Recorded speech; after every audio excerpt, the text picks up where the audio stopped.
Bonjour à tous, je vous retrouve pour une nouvelle vidéo et aujourd'hui nous allons parler de John Rawls. Rawls est né en 1921 à Baltimore.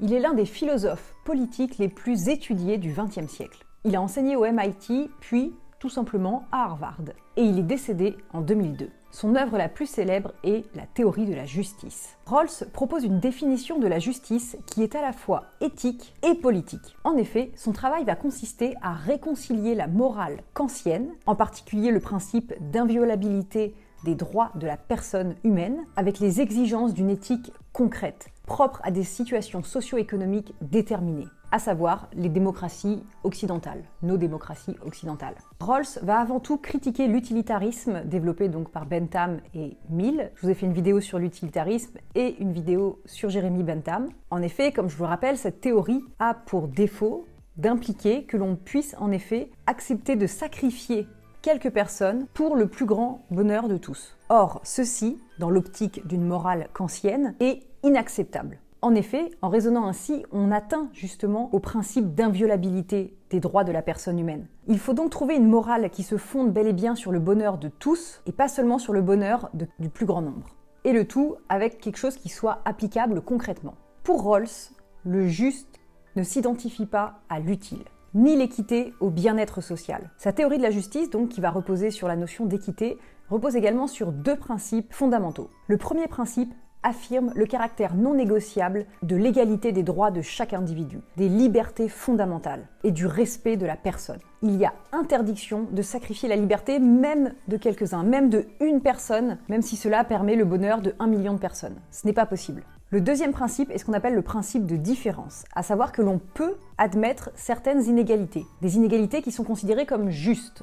Et comment fait-on pour qualifier une inégalité de juste? Ça va être des conditions dans lesquelles il y a notamment l'égalité des chances. S'il y a égalité des chances et que le résultat amène à une inégalité, cette inégalité est considérée comme juste, parce qu'au départ, voilà, les personnes avaient les mêmes chances de réussite ou les mêmes chances d'atteindre tel objectif. Mais voilà, les choses ont pu faire, l'intelligence, la réussite d'un examen, etc., qu'il y ait une situation d'inégalité ensuite.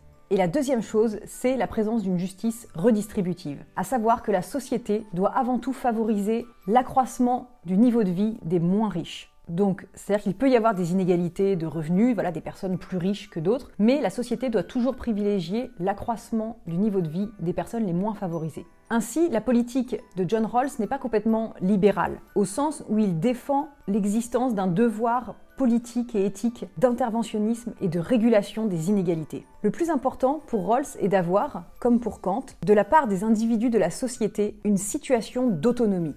Peu importe le type de régime en soi, le type de gouvernement qu'on va avoir, ce qui est essentiel d'avoir, ce sont des êtres libres et égaux qui vont décider ensemble et rationnellement de leurs propres lois. Et pour cela, Rawls va recourir à une forme, on va dire, d'expérience de pensée, un petit peu comme le contrat social, voilà, qui n'est pas vraiment un événement historique qui a eu lieu, mais une façon de penser l'association des hommes. Rawls va faire appel à ce qu'on appelle le voile d'ignorance. Le voile d'ignorance, c'est une situation à laquelle nous pouvons accéder de manière abstraite et dans laquelle nous ne savons pas qui nous sommes dans la société et dans laquelle, du coup, tous les individus se réunissent pour choisir rationnellement ce qu'il y a de mieux pour le groupe, mais sans influence personnelle. Voilà, c'est un petit peu comme si on était capable de se réunir derrière un voile, dans un monde où on ne sait pas qui on est dans la société, on ne sait pas si on va être un ouvrier ou un grand dirigeant d'entreprise, et on doit établir des lois. Et du coup, ces lois vont être des règles ou des lois, et ces lois vont être choisies vraiment rationnellement, sans influence, sans intérêt personnel ni rien.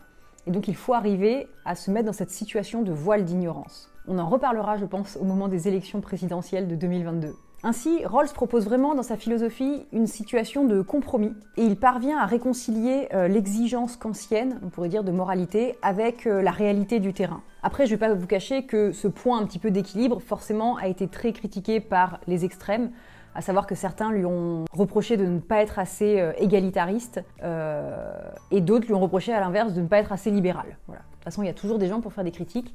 Mais voilà, j'avais envie de vous parler de John Rawls, qui est quand même un philosophe majeur sur la scène internationale du XXe siècle.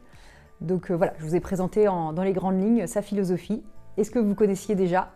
Dites-moi aussi en commentaire si vous aviez déjà entendu parler du voile d'ignorance, parce que c'est une expérience de pensée qui n'est pas propre à Rawls, hein, il l'a repris. Et moi je vous dis à demain pour une nouvelle vidéo.